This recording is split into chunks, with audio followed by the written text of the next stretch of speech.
What's going on, guys? Welcome back to another video on the channel. This one is going to be a tutorial style video. This whole video is going to be based on the drop shot, how to rig the drop shot, what you need for the drop shot, everything. Hopefully we can even catch a fish on it today, and I'll show you guys how to catch a fish on it. Anyways, so to start off, what the drop shot is, it is a super finesse technique, okay? You use this method when the fish aren't biting, when you're in super clear water. I've used it personally to locate fish as well in deep water situations. It's just a great all-around rig. A lot of people get annoyed with drop shotting. I myself do, because I'm a power fisherman at heart. But obviously when top water crankbaits, spinnerbaits, flukes, you name it, aren't working, I'm tying a drop shot on, and 9 times out of 10 I'll end up hooking into a fish. So what this is, it is a suspended soft plastic. Whether if that's an actual drop shot worm, a swim bait, a fluke. I've seen people drop shot Ned Craws from Z-Man. But this is basically what a drop shot worm looks like. There's nothing to it really. It's just straight tail, super buoyant. Not a lot going on to it at all. But for some reason, the fish, they like it, and they will bite it almost every time. So with the bait being suspended, that means there's a weight on the bottom of it. What your weight looks like, it just looks like this right here. Just a little, well, this is an actual drop shot weight. This is a cylinder style. There's 3 different types of drop shot weights out there. There's cylinder, like this. There's ball style, which it literally just looks like a ball. And then there's teardrop style, which is, it's really just in between a cylinder and a ball weight. Personally, I use the cylinder weights. Haven't really had an issue with them. They come through grass really easily, and I haven't really had too much of an issue with them getting hung up in rocks too often. Maybe I've just had some good luck in the past. I don't know. And then the hooks that you're using, there's a couple different styles that you can use. There's actual hooks that are designed for drop shotting. Right here, this hook is a Eagle Claw drop shot hook, size 2. I teeter between these and then the Gamakatsu drop shot hooks. I love the Gamakatsu drop shot hooks. I just don't have any right now. So this is what I have to work with. You can also use finesse style flipping hooks, like the Gamakatsu G Finesse, the Robo Worm Rebarb. There's all different kinds of finesse flipping hooks out there, and what you would do with that is you would tie it on the same way like I'm about to show you, but instead of how we're going to rig the worm, nose hook style, you would basically just rig it weedless. It's a weedless style drop shot application. Very effective. So next, the rod, line, style reel that you want to use. You want to use drop shot on a spinning outfit. Okay, this right here, this is a 13 Callan blackout combo. I'm going to be honest, I'm not much of a guy to fish combos, but this is a really solid combo. What I have it in, this is a 7'1" medium. Primarily you want to be drop shotting on either medium light or medium action rods. For medium light, you generally want to go 6'10". For medium, I've seen that 7'1" is really good. Before this rod, I had a St. Croix Mojo Bass 7'1" medium. Unfortunately, that's in the middle of Roosevelt Lake right now. Rest in peace to that rod. And then the style line that you're going to be using, you can go straight fluorocarbon with drop shotting. I see plenty of people do it. How I would recommend doing so, if you're going to go straight fluorocarbon, and the reason why you want to do that is because fluorocarbon is virtually invisible and it sinks as well. But the pound test that you want to go, if you're going straight fluoro, I personally would go 8 pound and just run it straight like that. If you're going to be in really clear water situations, go 6 pound fluorocarbon. Personally, I prefer going braid to a fluorocarbon leader. Reason why is the braid is more sensitive to a bite. I can detect some of the most subtle bites on braid because the thing is, braid doesn't stretch. So the pound test braid that I have on this reel right now, this is 15-pound braid. This is Power Pro, just regular old Power Pro. Going to an 8-pound fluorocarbon leader. I teeter between 8-pound and 6-pound depending on the water clarity that I'm fishing. If I'm fishing kind of just right in the middle, like not too dingy, not too clear, you can see probably 4 or 5 feet down, I'll use 8-pound. If it's super clear water, then I'm gonna go down to a 6-pound fluorocarbon leader just because it's thinner. So in terms of rigging the Dropshot, there's a couple different knots that you can do. You have the old tried and true Palomar knot. Very solid knot. A lot of anglers use a Palomar knot with drop shotting. Personally, I don't use a Palomar knot. I use this knot right here.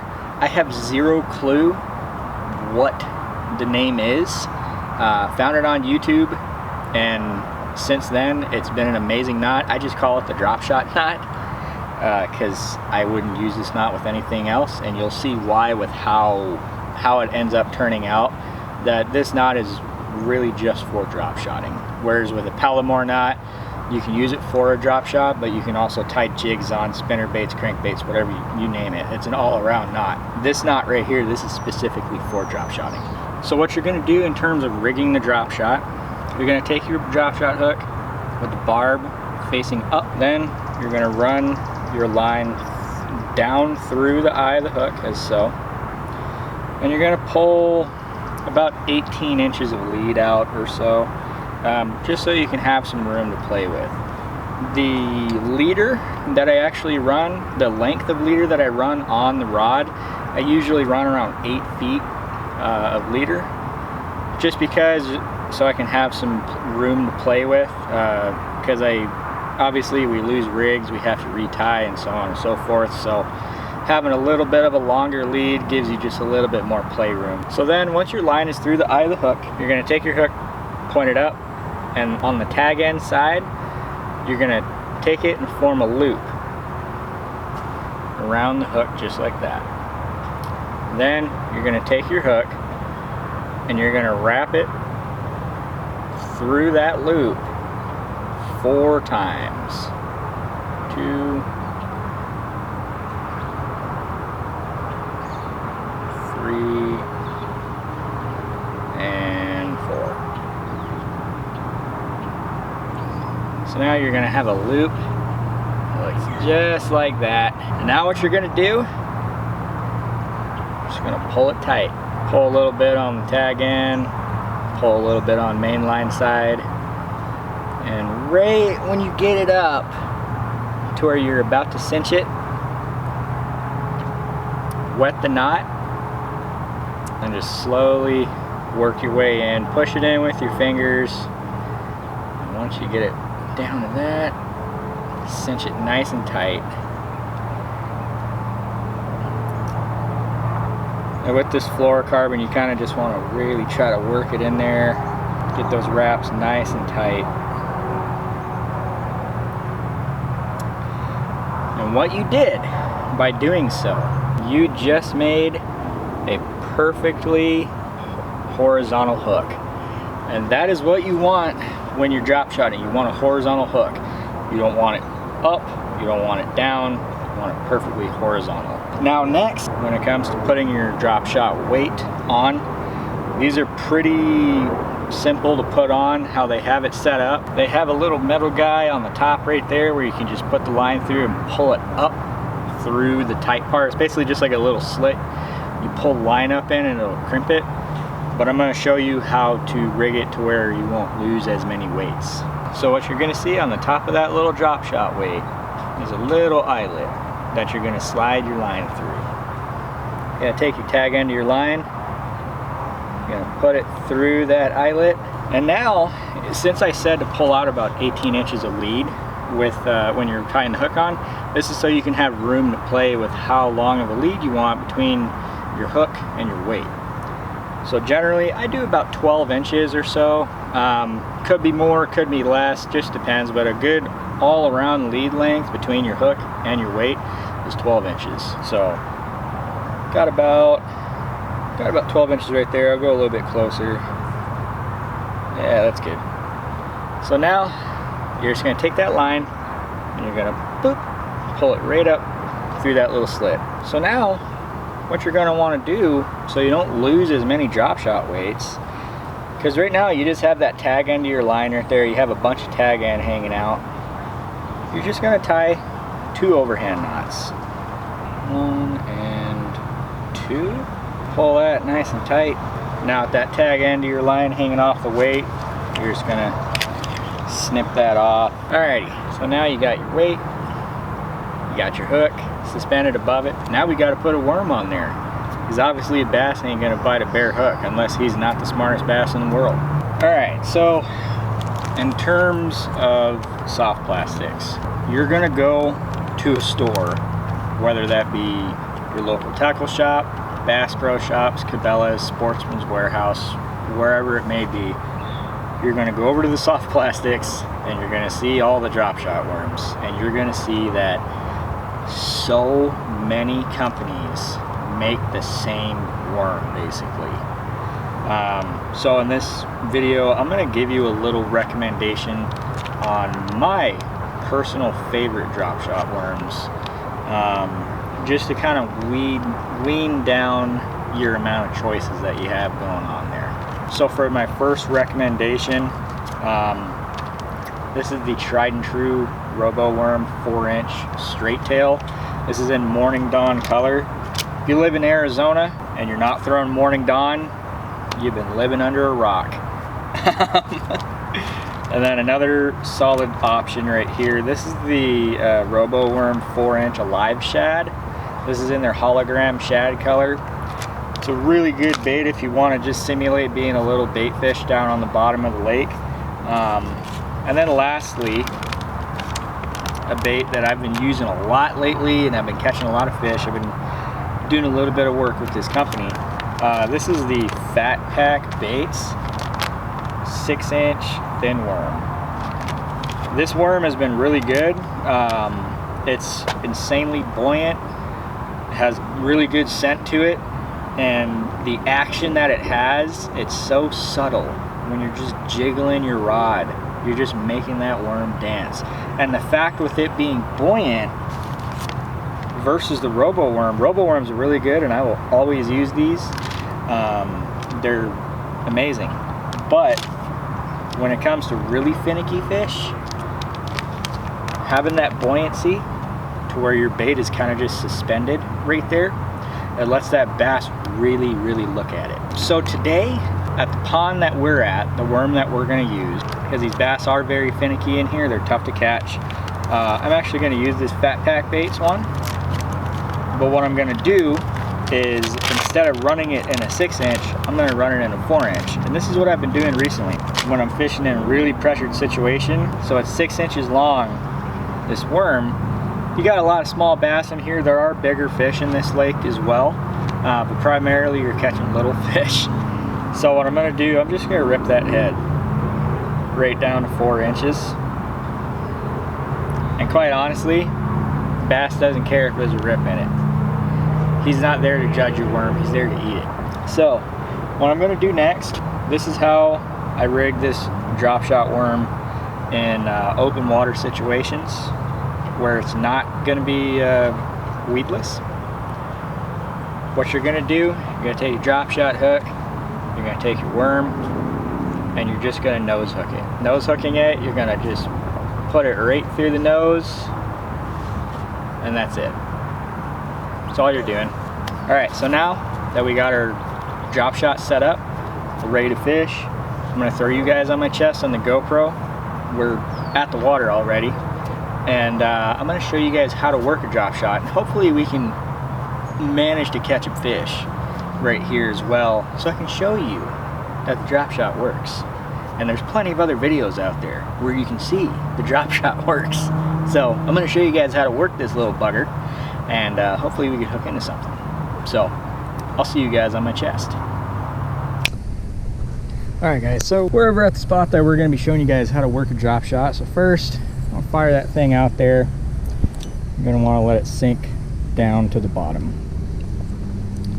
Okay, once it gets down to the bottom, you're gonna be working this thing dead slow, okay?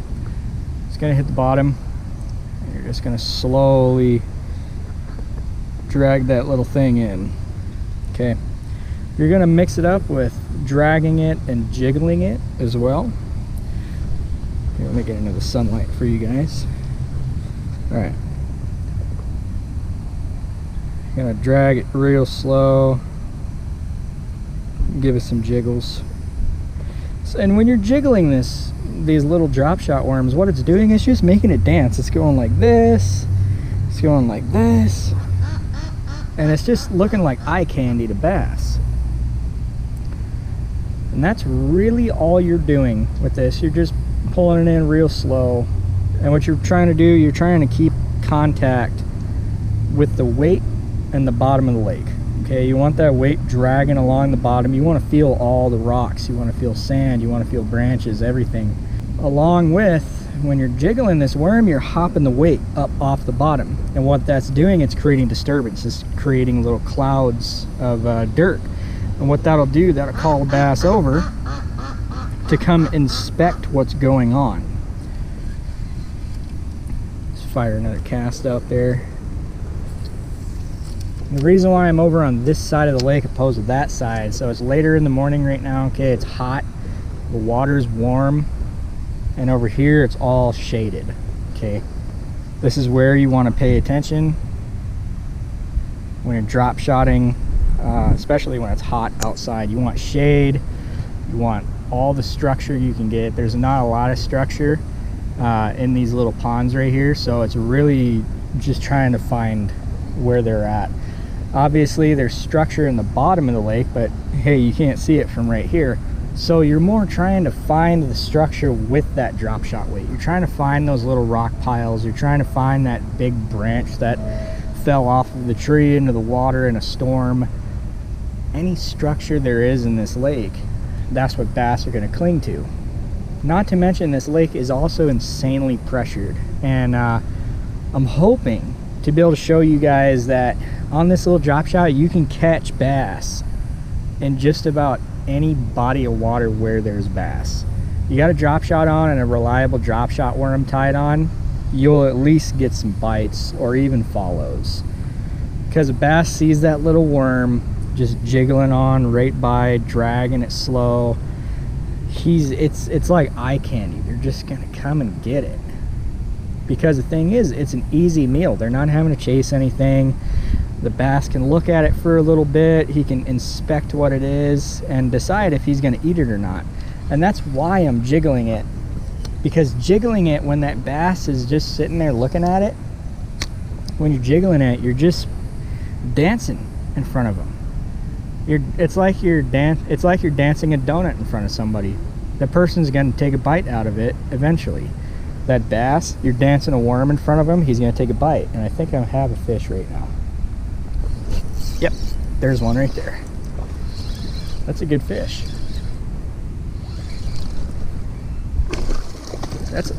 Wow, that's a good fish right there.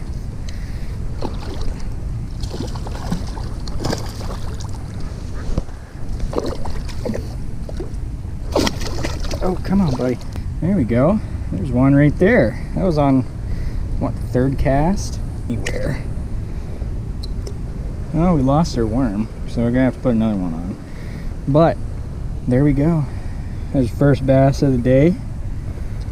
We're gonna try to stick around, catch another one for you, show you a little bit more on how to work that drop shot. But there we go.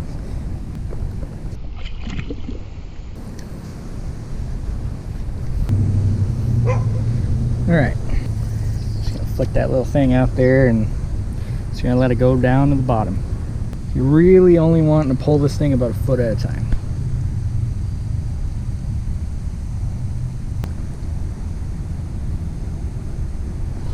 There's a fish right there. A solid fish, feels like. He's pulling. Oh yeah, he's a good fish right there. Come here. There we go. There's a nice fish for this pond right here. He's probably, oh, he's probably a pound and a quarter or so. want to get some pictures of this little fella, and we'll get him released. But that is how you work a drop shot. As I said, I'm going to get some pictures, put this guy back, and I'm going to throw you guys back on the big camera, and we're going to close this video out. Alrighty guys, I'm going to be closing the video out right here in the air conditioning of my truck because it's hot outside. But anyways, had a great day today. Had a good time showing you guys how to use a drop shot, and had a good time catching some fish on the drop shot. Those are the best fish I've caught at this lake in a little bit, so that was pretty fun.